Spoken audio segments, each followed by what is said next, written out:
The crowd fell silent the moment the auctioneer raised his hand.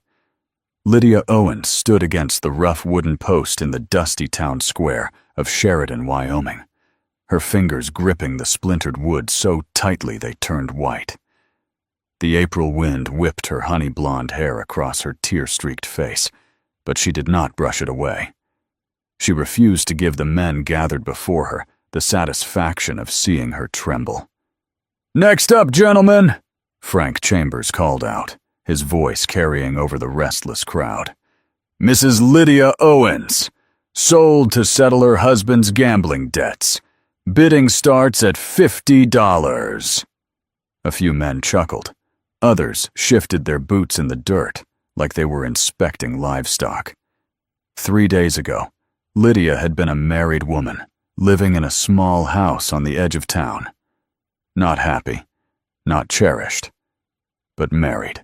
But now she stood like property, like something to be traded. Her husband, Thomas Owens, had vanished the night he lost heavily at cards to Jeremiah Quinn, the owner of the Golden Nugget Saloon. Instead of facing his debt, Thomas had signed over everything: the house, the land, and her. "50!" a rough voice shouted from the back. Lydia's stomach turned. She knew that voice. Wilbur Simmons, who ran the brothel outside town. 60.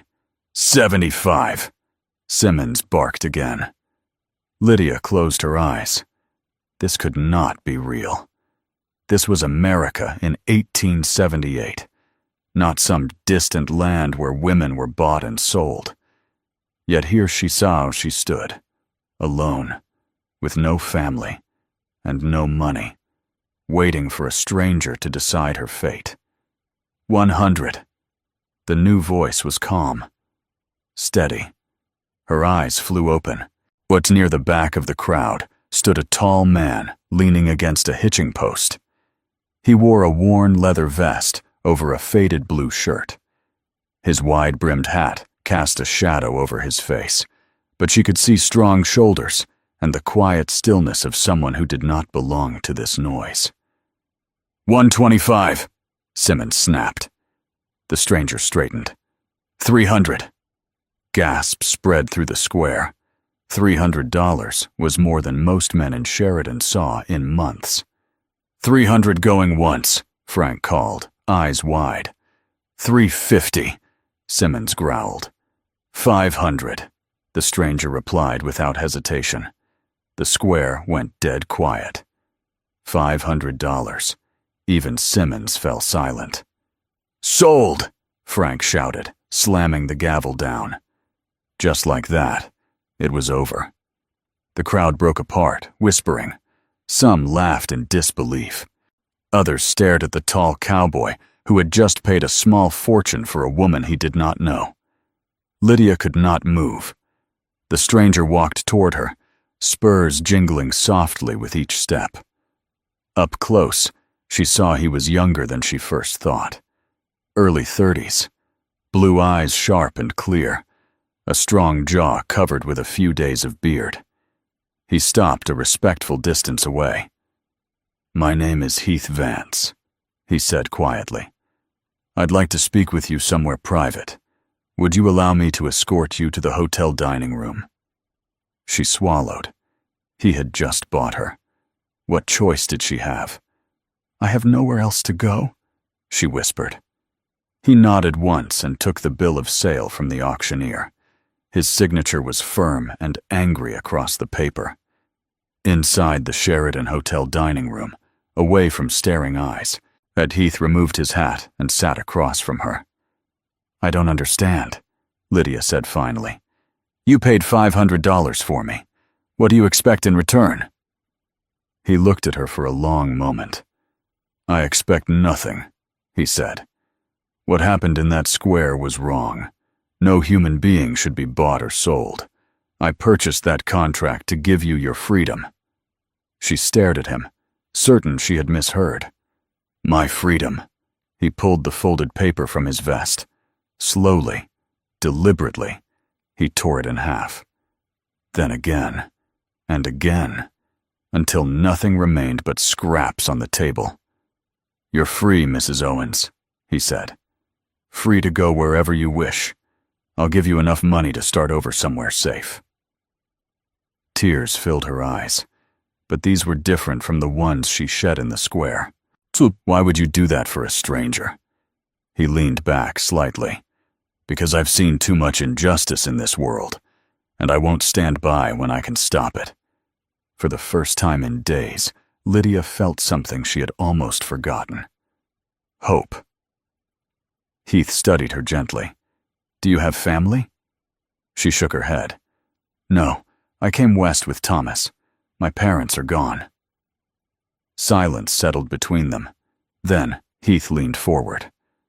"I have a ranch near the Montana border. I need a housekeeper. Honest work. Fair pay. You'd have your own cabin. You'd be safe." She searched his face for any sign of cruelty. There was none. "You would truly expect nothing more?" she asked carefully. "You have my word," he said firmly. "Nothing more will ever be asked." Lydia looked down at her hands. This morning she had been someone's property, and now she was being offered dignity. "I accept," she said softly. The next morning, as the sun rose over Sheridan, Lydia mounted a gentle chestnut mare beside Heath Vance. She did not lower her head when townsfolk stared. She had been sold, but she had not been broken. As they rode north toward the unknown, Lydia realized something powerful. The shame was never hers, and somewhere deep in her heart, she wondered if the man riding beside her had just done more than buy her freedom. She wondered if he had changed her fate forever. The North Star Ranch rose from the valley like something out of a dream.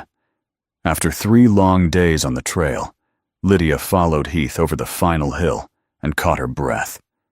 Below them stretched rolling green grass, a wide stream cutting through the land, and a strong log house standing proud beneath the shadow of the Bighorn Mountains. Smoke curled gently from the chimney. Horses grazed in a fenced corral.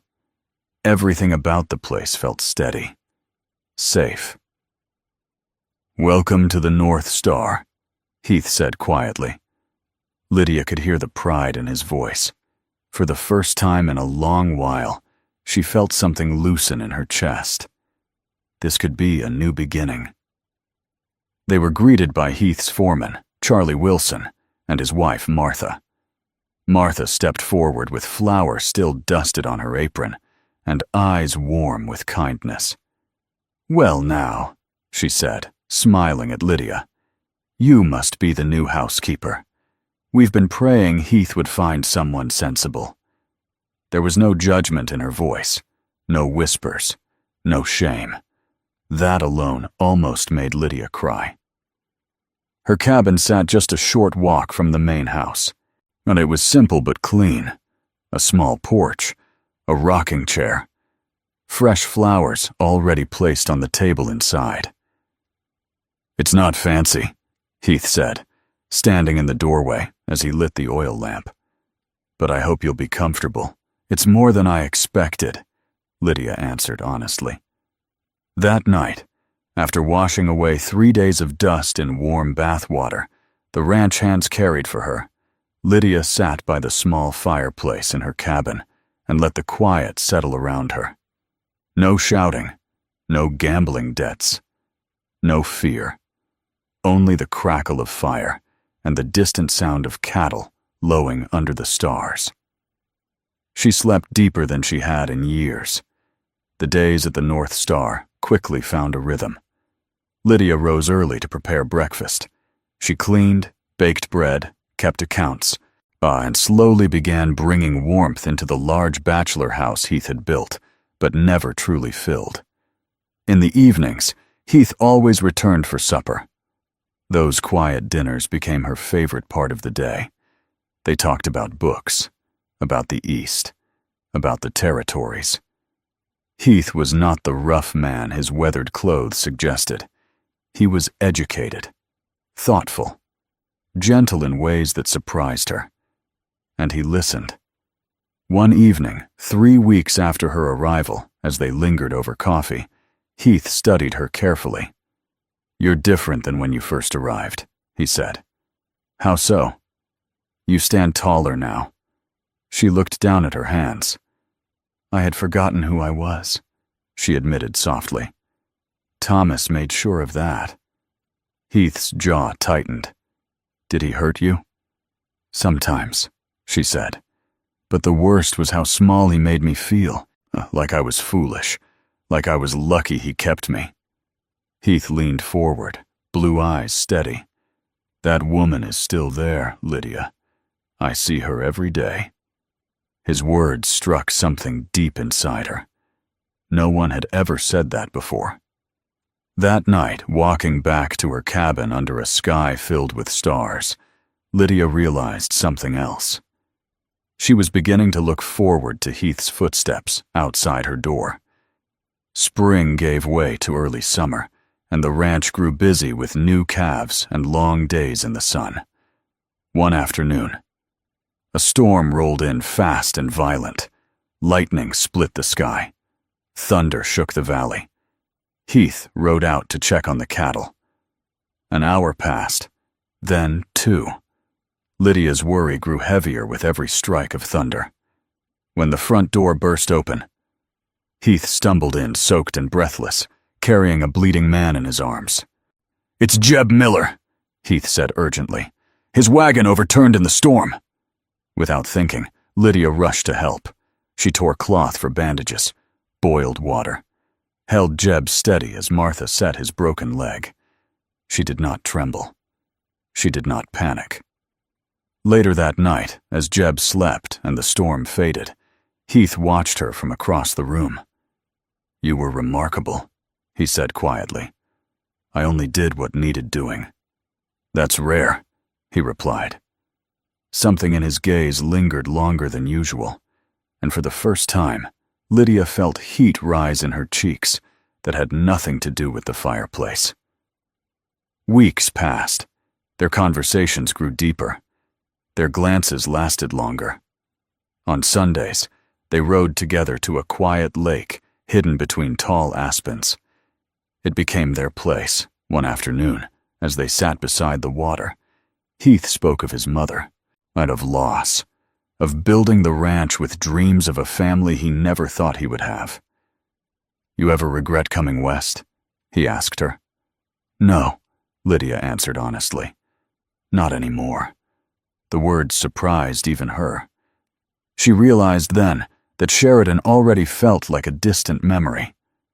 That night, as they rode home beneath a rising moon, Heath suddenly reined in the horses on a hill overlooking the ranch. The valley glowed silver below them.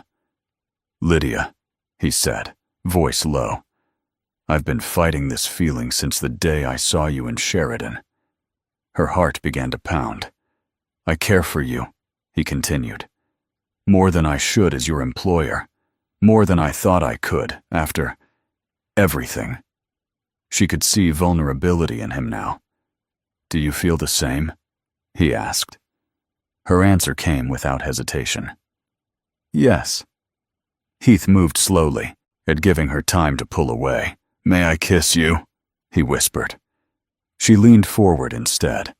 Their kiss was soft at first, careful. Then it deepened, carrying weeks of unspoken longing. When they pulled apart, both were breathless. "I want to court you properly," Heath said. "Not as your rescuer, not as your employer, but as the woman I'm falling in love with." The word love hung between them. "Yes," she whispered. Back at the ranch, nothing was hidden. Wildflowers appeared on her breakfast tray. Books were left at her door. Hands brushed beneath the dinner table. The ranch hands noticed.